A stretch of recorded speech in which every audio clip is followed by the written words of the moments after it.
rivista WinePix. Questo è il nostro ciclo di appuntamenti sulla degustazione alla scoperta del patrimonio vinicolo sardo. Oggi iniziamo con un'azienda del nostro territorio, siamo in provincia di Sassari e questo è Cantine Sorres con il loro primo vino, Pensamento, 6600 bottiglie di un Canonau DOC di Sardegna, prodotto appunto su terreni argillosi e calcarei prospicienti il Parco dell'Asinara. Andiamo a degustarli insieme.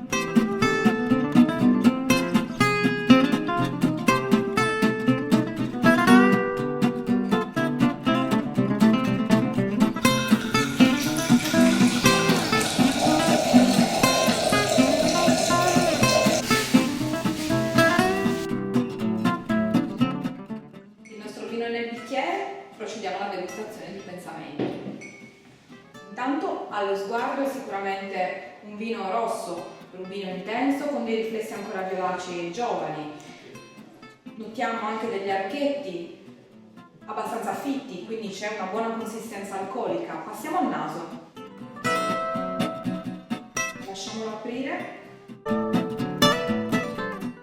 Al naso il vino si presenta con un certo brio, si presenta abbastanza vinoso, si presenta con delle note verdi interessanti di macchia mediterranea, di bosso, di piccoli frutti rossi come la mora e adesso passiamo all'assaggio.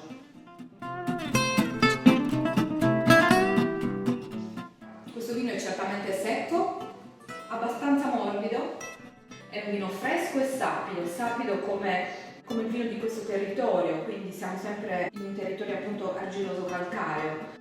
È certamente un vino abbastanza armonico in tutte le sue sfaccettature e sicuramente acquisterà molto valore con il tempo.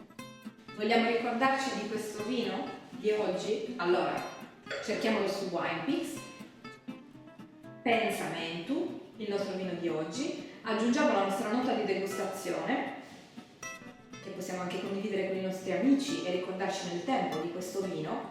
La mia di oggi sarà Canonau giovane che ci stupirà nel tempo. Salute!